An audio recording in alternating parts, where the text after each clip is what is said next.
This place is such a trip.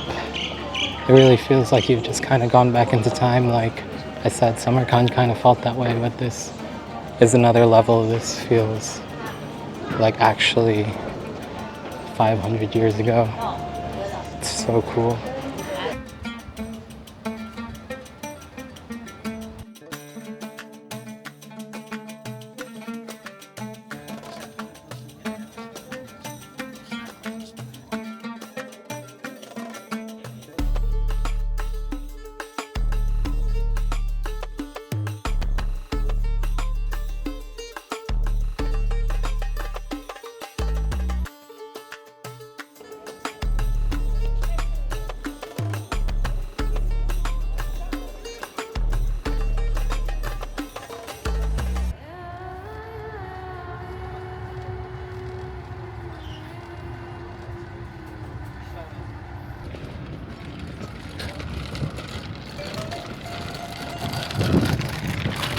Just arrived at Bukhara's train station. It's honestly not that much hotter than Samarkand so far, but we'll see. Hopefully I don't have to walk too far in this heat to get to my hostel. Ooh. First, not even hour here in Bukhara, and already the vibe is so different compared to Samarkand. Don't get me wrong, I absolutely adored Samarkand, but here it just feels so much more medieval and so much more historic. I feel like Samarkand kind of got the entire budget for Uzbekistan's tourism, and then Bukhara has a lot of that similar beauty, but hasn't been as touched up as much and feels just a lot more kind of like a cultural hotspot compared to Samarkand, which was, you know, beautiful architecture, but here you still have a lot of blacksmithing, ceramics, textiles, lots of fabrics, and it's stunning.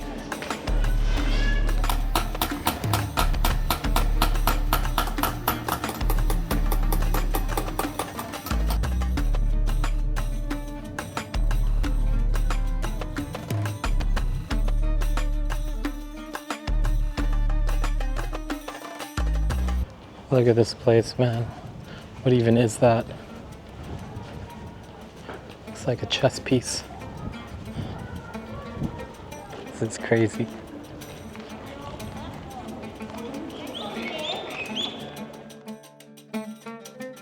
The energy of Bukhara captivated me immediately. There was a spirit and soul to Bukhara that I was not able to find in the other cities of Uzbekistan, no matter how hard I tried to recreate the vibe. On top of its immense history that dates back thousands of years, its rich cultural heritage of weavers, blacksmiths, and artisans, and of course the countless architectural wonders scattered all over the city, Bukhara feels alive. As someone who tends to match the energy around them, it was a great change of pace between sleepier Samarkand and quaint, quiet Khiva. Don't get me wrong, wandering through old madrasahs and mosques and marveling at the patterns and architecture is fantastic, and you will get your fill of that all over Uzbekistan. However, one can only admire buildings for so long before searching for something a little more interactive.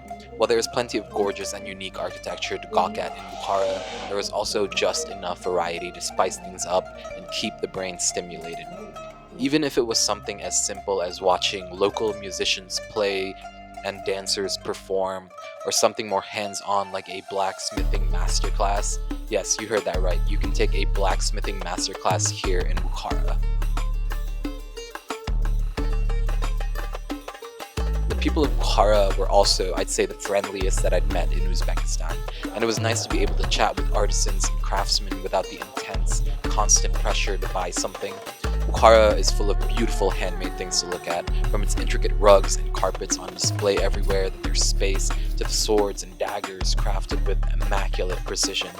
I was geeking out. Honestly, you are never too old to get stoked about cool swords. But yeah, I was loving it here in Bukhara. Excellent first impression from just an hour or two of walking around in the late afternoon. And as the sun continued to set and the unrelenting summer heat started to show traces of mercy, the energy of Bukhara continued to climb and grow more and more electric as people emerged from their midday slumbers.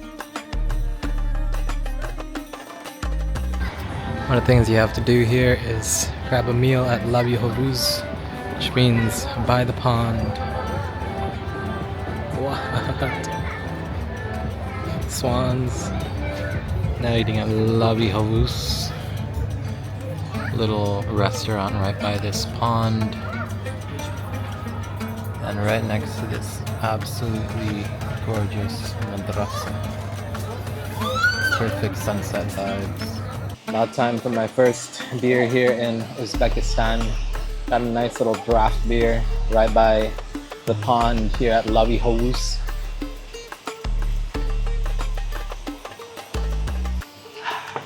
The vibes are immaculate, very smooth beer. And on the other side we've got this beautiful madrasa. It really doesn't get much better than this. We are thriving, very, very happy here in Bukhara. There we go, we got our lamb mixed meat and some mutton fat. Our beer, this is a man's breakfast or dinner.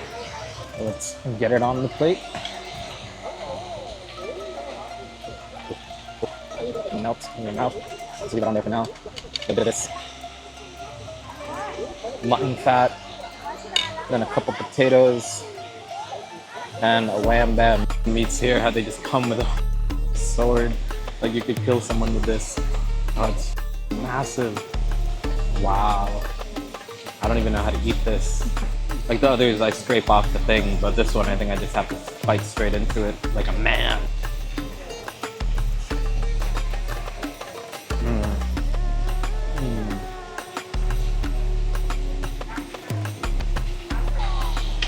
Time to try the mutton.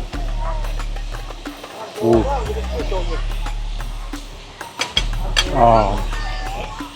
Oh my god. I love fat. It just melts in your mouth.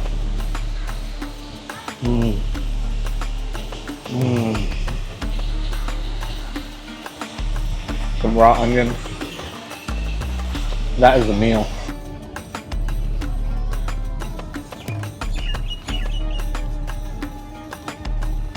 First morning here in Bukhara, 10 a.m. on a Sunday, and things are still very quiet, very empty. Nice to get a walk in before it gets too hot. Very quiet, sleepy Sunday morning here in Bukhara. Absolutely stunning place. Fortunately, this large madrasa is under construction, but it's still, you can see the beauty of it. Here at another madrasa in Bukhara.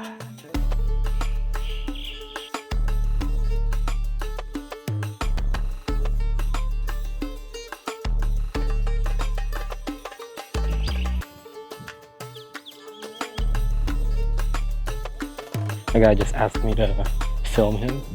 I didn't realize what he wanted me to film. He just started saying some stuff. And I thought he was giving like a little info tour of the place. So I filmed for like 10 seconds. And then he went to like pray and asked me to film him.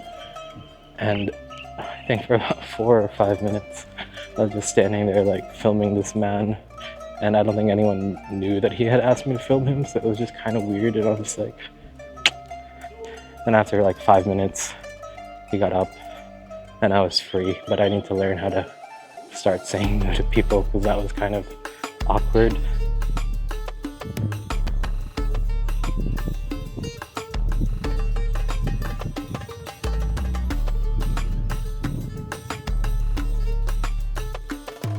Here we are at the Ark of Bukhara.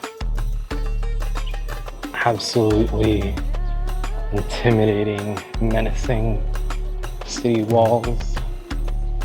Wow. Absolute unit of a citadel. The Ark of Bukhara. It's kind of funny, this place feels a lot like an amusement park with lots of golf carts around, someone with camels, a lot of loud music, carnival rides. Kind of a very strange juxtaposition and anachronism of sorts, because it feels like I'm here in a, several thousand-year-old city slash citadel. And then you just kind of have the amusement park vibes going on as well, with all these golf carts driving around. But you know what? We're here for it. We don't judge. Here at the gate, the entrance to the Ark of Bukhara. Absolute unit. Let's go.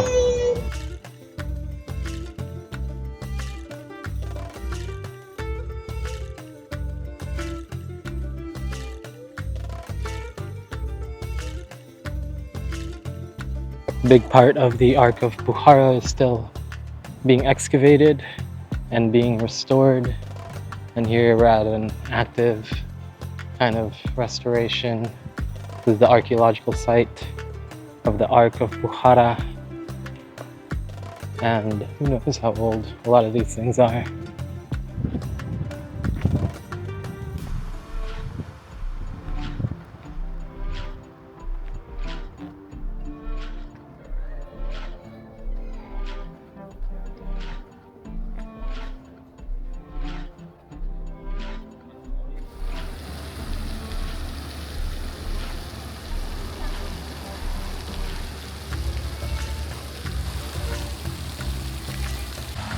Right across from the Ark we have the Po-i-Kalyan mosque.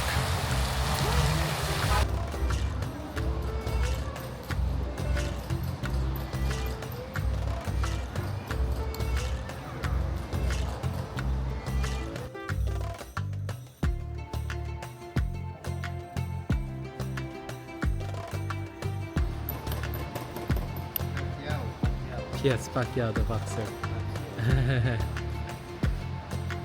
You know him. One of the unexpected surprises from Bukhara was a spontaneous decision to visit the central bazaar. Having walked all the way to the Ark and Po-i-Kalyan mosque, I saw that it was just another few minutes of walking to reach the bazaar, so off we went. Just before reaching the bazaar, I found a lovely little chai khana, a local tea house where you can get budget-friendly eats and meats. In the shaded shelter of this family-run restaurant, I continued my carnivorous rampage through Bukhara. Hopefully, this little salad balanced it out, but wow, I cannot get enough of these spears of meat known as shashlik. Beautiful setting too, right next to a peaceful plaza beneath the shade of some trees and right next to the central bazaar. Bukhara's local market is sprawling, and at first it took me forever to find out where the good stuff was. I swear, I was walking around household appliances for like 30 minutes when all I wanted was to sample some sweets. The central bazaar of Bukhara.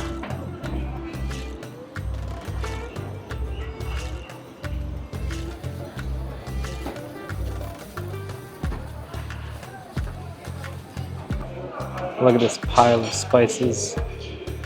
Wow.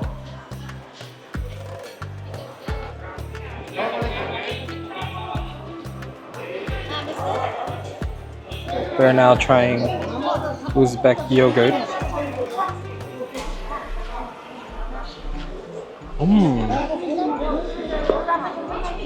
That was very sweet. I was expecting something completely different. The bread is good though. But look at it, there's a huge vat.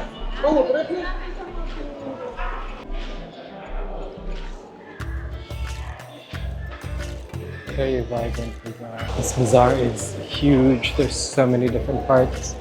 I'm glad I stuck around because I almost walked away because I thought it was just appliances and, you know, things that I have no interest in. But here we've got so many things. And this part of the bazaar is incredibly beautiful compared to the open air part that was significantly less appealing, less aesthetic. You know, from a tourist standpoint, this is where it's at. This was the nice part of the market, Turk mevalar.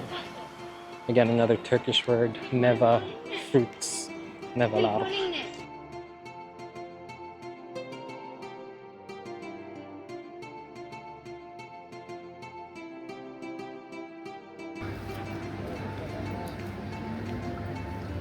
The Ismail Samani mausoleum. Beautiful, beautiful work. Stunning architecture. Look at all of that. Just so intricate.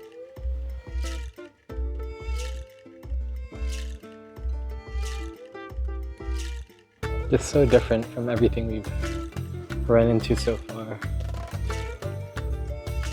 Just a quick stop here because it's just this small building, but worth it, especially because it was 2 minutes away from where I had lunch, which was phenomenal. Probably the best shashlik I've had in Uzbekistan so far, and from a very local spot just right next to the market.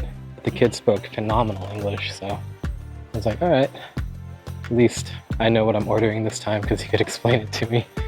But anyway, regarding the heat, I know I said earlier that it wasn't too bad, and it's still okay with the nice little breeze, but now that's the afternoon and the peak of the day, it is definitely a lot more noticeable just how hot Bukhara is. I'm breaking a sweat finally in my very thick blue jeans / sweatpants, but still I'm gonna keep adventuring for the rest of the day. You just have so many places that are off the beaten path, like this beautiful madrasah that literally has nobody at all here. So unbelievably beautiful. I just saw it while I was walking through a park and I was like, oh, that must be one of the madrasas I've already been to. Nope. Completely new. And it never gets old looking at these, man. Head back to the main part of the old city of Bukhara after the adventures a little further out, which is good. So I really want to go back and cool off. It's definitely siesta time. About 2 p.m. now, getting close to 100 degrees. It's gonna be like that for the next 4 hours. So if I can chill in the aircon and bust out another 4 hours in the evening of walking around and sightseeing, it'll be a good day. Very glad I stocked up on Korean sunscreen before I flew off to Central Asia. Got the expensive stuff, but right now I feel as impenetrable as the Ark of Bukhara and all of these city walls. God, it really just feels like you've walked back into time. Like this is straight out of Agrabah in Aladdin. That's the only example I have. I'm sorry. Middle of the day heat here in Bukhara. The streets are completely empty because it is entirely masochistic to be out and about at this hour, and it's only getting hotter. Next week it's supposed to be 113 degrees, but it's my last full day here, so I gotta make sure to soak it all in because this city is absolutely gorgeous and it's only gonna get prettier. There's so much renovation and restoration happening across the city, and I can imagine in 10, 15, 20 years it's just going to be so many more historical sites uncovered and restored, so many beautiful buildings and so many historical monuments here to just soak in.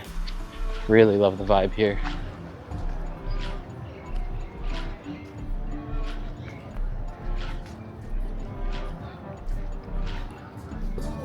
Got our Osh, our Delacorte, and a stunning view of Bukhara.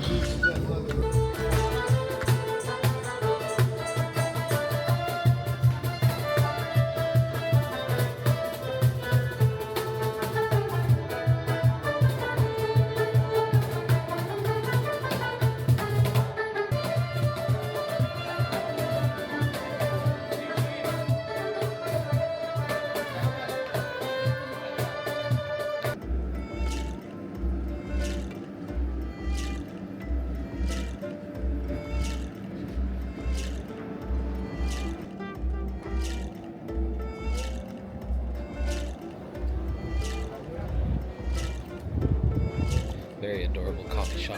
Got my frappuccino. Business kitchen. And these ones? This is for hunting knife. Hunting knife. And what is the case made of? This is for African wood. Oh, wood. Yeah. Oh, it's wood. I thought it was like stone, like jade almost. It's wood.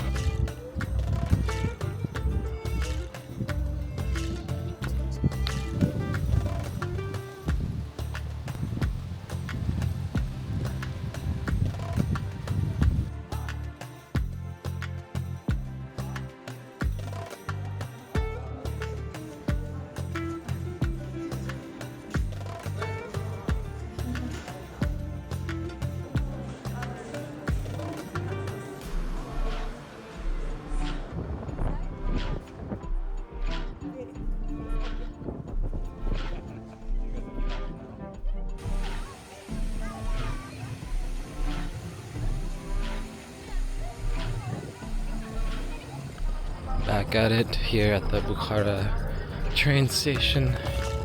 Bright and early. Nice at 6:40 a.m. before it gets too hot. Alright, about to get on my first sleeper train. Train came here a good 30 minutes early, which is nice because I didn't have to wait very long, and that means I can hopefully jump straight on and get 6 hours of sleep before I get to Khiva. Let's get it. Khiva. And we're cruising all the way to Khiva. Thank you guys so much for watching, and rahmet to any viewers from Uzbekistan who might be out there. Do not forget to toss over a like, drop a comment, and hit that subscribe button so you can stay tuned for the Central Asia backpacking adventures and all of the exciting things to come from Uzbekistan, the Silk Road, and my life in general as a full-time nomad. See you all on the next video.